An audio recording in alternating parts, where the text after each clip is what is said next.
Curso de Economía Ecológica, Maestría de Investigación en Cambio Climático, Sustentabilidad y Desarrollo. Es la sesión 2, Relación Sociedad-Naturaleza y Ecologismos. Nuestro primer trabajo va a consistir en analizar lo que, junto con Philippe Descola, cabe llamar el naturalismo moderno, es decir, la visión del mundo asociada a la modernidad, en particular la modernidad capitalista, por supuesto, pero el pensamiento moderno en su conjunto. Está asociado este análisis en particular al artículo que les mandé a leer, que es un artículo de mi autoría, cuyas reflexiones están sintetizadas en las tablas que se encuentran en dicho artículo. Y nos vamos a dedicar en este primer momento en describir y analizar más en detalle la primera tabla, que tiene como objetivo una descripción del tratamiento de la dualidad naturaleza-sociedad en la modernidad capitalista. Por supuesto, esta división no es una división universal, es una división que está social e históricamente situada, pero es importante recordar una serie de lineamientos y de aspectos más de orden epistemológicos y filosóficos en general. En realidad nos vamos a interesar en una tabla en particular, solamente la tabla A, en la cual me voy a detener un rato para intentar explicarles cuál ha sido el esfuerzo de clasificación y de identificación, lo que podemos llamar las concepciones de la naturaleza que han existido o coexistido en la modernidad hasta la fecha. El título de la diapositiva es Concepciones de la naturaleza y ecologismos en el naturalismo moderno, puesto entre comillas. Bueno, el concepto de naturalismo moderno viene de un autor francés, un antropólogo que se llama Philippe Descola, quien propuso que hay una visión del mundo específica de la modernidad que consiste en esa separación entre naturaleza y sociedad. Esa separación entre naturaleza y sociedad, dos conceptos que nosotros tenemos, para decirlo así, naturalizados, no es una separación que es universal. De hecho, existen sociedades atravesadas por cosmovisiones no modernas que hasta la fecha, consciente o inconscientemente, no avalan esta separación, esta división, esta compartimentalización del mundo en dos ámbitos, el uno siendo la sociedad o las sociedades humanas y el otro siendo la naturaleza, o en otros términos, el uno siendo la cultura, el mundo de la cultura humana, y el otro siendo el mundo de la naturaleza, el mundo natural. Sin embargo, esa división entre sociedad y naturaleza se encuentra en los fundamentos del pensamiento moderno, incluso de la construcción de la ciencia moderna occidental. Entonces, esa tabla representa realmente varias tendencias que han coexistido de cómo se organizan estos dos polos, naturaleza por una parte, sociedad por otra parte, dentro del naturalismo, el llamado naturalismo moderno. Y es un esfuerzo que he construido en base a una serie de autores. Ustedes pueden encontrar las referencias en el artículo que consta entre las lecturas. Básicamente está Noel Castry, que es un geógrafo inglés. Está el mismo Philippe Descola. Está otros autores, otro que se llama Ted Benton, otro autor que se llama Neil Smith. Bueno, una serie de autores y muchos otros que me han permitido llevar a cabo este esfuerzo de clasificación de las concepciones de la naturaleza que existen o coexisten en la modernidad occidental. Y bueno, en primer lugar lo que podemos decir es que dentro de el pensamiento moderno, de la modernidad occidental, lo que tenemos son dos grandes divisiones, o dos grandes concepciones de la relación que se instala entre sociedad y naturaleza. Tenemos por una parte lo que he propuesto llamar el naturalismo dialéctico y por otra parte lo que he propuesto llamar el naturalismo bipolar. Les dejo un poco de lado los significados de lo que he llamado las dimensiones, lo que consta en la primera columna. Podremos volver a el sentido, las definiciones de los conceptos tanto de ontología, de ética, de metafísica. Concentrémonos un poco en lo que dicen cada una de las dos columnas asociadas, la una al naturalismo dialéctico, la otra al naturalismo bipolar. En cuanto al naturalismo dialéctico, vemos que hay una concepción de la relación entre naturaleza y sociedad que implica una codeterminación, una coevolución de estos dos entes. En otros términos, lo que son hoy las sociedades humanas, lo que es hoy la naturaleza, son la resultante de un proceso permanente de interacción, de codeterminación y coevolución. De tal manera que ya no sabemos mucho qué parte de la naturaleza ha sido construida o producida por el ser humano, qué parte del ser humano es determinado por fenómenos naturales, y tenemos una imbricación tal que sociedad y naturaleza son dos entes completamente indisociables. En cambio, la visión de la naturaleza según el naturalismo bipolar consiste en ver a la naturaleza y la sociedad como dos entes en gran medida autónomas, herméticas y separadas. Es, dicho de paso, la concepción dominante en el mundo en general y en particular en la modernidad occidental. Es una concepción que tiende a ver a las sociedades humanas aquí o en un lado y a ver a la naturaleza como algo que se encuentra allá. Por supuesto que estas dos entes están en interacción, pero de algún modo están en interacción a distancia. Y claro, al contrario de la visión que propone el naturalismo dialéctico, la naturaleza, en esa visión del naturalismo bipolar, es concebida como un ente universal, es decir, la naturaleza es la misma para todo el mundo, en todas partes, y es una naturaleza ahistórica, cuando para el naturalismo dialéctico, la naturaleza es la resultante de un proceso histórico de coevolución y codeterminación entre sociedad y naturaleza. Entonces, ustedes pueden ver que estas dos concepciones marcan dos visiones bien diferentes, y por supuesto, al marcar dos visiones bien diferentes, van a la poste desembocar en concepciones, ideas y proyectos políticos distintos.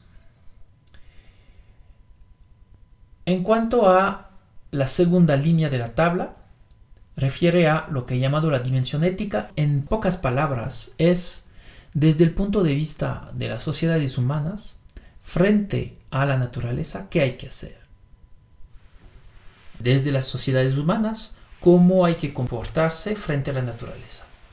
Pues el naturalismo dialéctico va a tener esa visión que implica una necesidad de dominio de la naturaleza. Por eso es que se la llama prometeica. En cambio, dentro del naturalismo bipolar vamos a tener dos tendencias. Una tendencia va a ser una tendencia conservadora que va a plantear la necesidad de cuidar, de proteger a la naturaleza e incluso si es que es necesario, de evitar el contacto con esta. Y vamos a tener otra tendencia dentro de este más mismo naturalismo bipolar, que también va a ser una visión prometeica, es decir, un imperativo de dominio, de control de la naturaleza.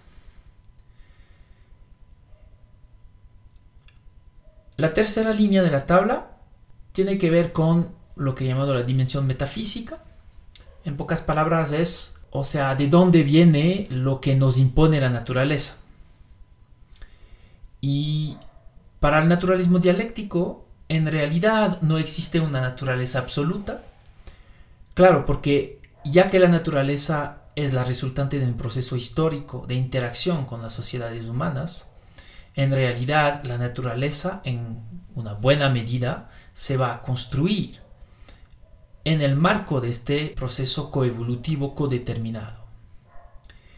En cambio, en el naturalismo bipolar va a haber una tendencia en considerar que la naturaleza es trascendente, es decir, que desde el exterior existe una serie de leyes, si quieren, universales, incambiables, inamovibles, y que van a terminar determinando pues la condición de las sociedades humanas y la condición de los individuos humanos también. Ya, entonces, la conjunción de estas tres dimensiones, ontológica, ética y metafísica, desemboca en tres grandes visiones que están resaltadas con colores. La primera visión es la visión social construccionista, la segunda visión es una visión conservadora y la tercera visión es una visión tecnocentrista. Y mi propuesta es que estas tres visiones son la base de el pensamiento moderno occidental frente a la naturaleza hoy en día y determinan en gran medida luego las ideas políticas, los proyectos políticos y cómo políticamente las sociedades humanas se sitúan frente a la problemática ambiental.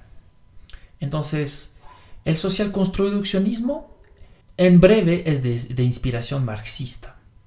Entonces, más bien, este social construccionismo va a apuntar en prioridad dentro de esta codeterminación y coevolución entre sociedades y naturaleza hacia un equilibrio, una armonía entre sociedad y naturaleza que permita una distribución la más igual posible de las riquezas que incluso podemos aprovechar a partir de la naturaleza como sociedades humanas. La visión tecnocentrista es una visión que, a pesar de plantear la superación de los eventuales límites naturales, el imperativo de dominar a la naturaleza, no se va a interesar mucho en la igualdad de repartición de lo que nos provee la naturaleza como ventajas. Más bien va a estar enfocada a la innovación, al progreso y está bastante asociada a el imperativo de la acumulación capitalista. Y claro, va a invocar la necesidad de recurrir a la tecnología de manera sistemática para maximizar el bienestar de la humanidad. Y entre estas dos tendencias, que ya pueden ver que de algún modo están asociadas a ideas políticas hasta hoy vigentes, ¿ya? El progresismo de izquierda asociado un poco más al social construccionismo, el liberalismo económico más asociado al tecnocentrismo. Bueno, entre estas dos tendencias vamos a encontrar una visión conservadora, que es una visión conservadora desde el punto de vista de la conservación del orden que rige la relación entre naturaleza y sociedad. Y la propuesta es que, por supuesto, el ecologismo en su conjunto es heredero de esa visión conservadora. Y bueno, pongo una última línea en la tabla que se refiere a la concepción que van a tener cada una de estas visiones respecto de los eventuales límites que impone la naturaleza a la acción humana. El social construccionismo va a plantear que siempre va a ser posible superar eventuales restricciones impuestas por la naturaleza. Ya que la naturaleza es históricamente determinada, siempre las sociedades van a poder readecuarse en términos de organización socioeconómica, por ejemplo, para superar eventuales límites que puede imponer la naturaleza. ¿Ya? Entonces ahí pueden ver unas tendencias utópicas de algún modo, ¿sí? Y por eso es que es muy compatible con un proyecto más socialista. Del otro lado tenemos asociado al tecnocentrismo una concepción de los eventuales límites a la acción humana que implica un reconocimiento de una serie de límites a la acción humana, pero hay un gran optimismo en cuanto a la capacidad de las sociedades humanas, gracias a su innovación, a siempre su creatividad, a superar cualquier restricción o cualquier límite que nos va a imponer la naturaleza sobre nuestras acciones como seres humanos. Entonces, ven que también por ese lado hay unas ciertas tendencias utópicas. Y del lado del socialconstruccionismo, tanto como del lado tecnocentrismo, tenemos unas tendencias utópicas que tienden a considerar que las sociedades humanas, los seres humanos, siempre vamos a ser capaces de adecuarnos a cualquiera de los límites que posiblemente nos impone la naturaleza. Y para terminar vamos a tener en el centro la tendencia conservadora, asociada en gran medida al pensamiento ecologista, que va a plantear que, en cambio, y al contrario de las dos otras tendencias, existen una serie de características inalterables que van a limitar y determinar la acción humana, y que no podemos ir más allá de ciertos puntos en términos de nuestra acción. Entonces, con eso concluyo la presentación de esta serie de aspectos asociados a la visión o las visiones que coexisten de la relación entre sociedad y naturaleza dentro del llamado naturalismo moderno, o si quieren, en el seno de la modernidad en su conjunto.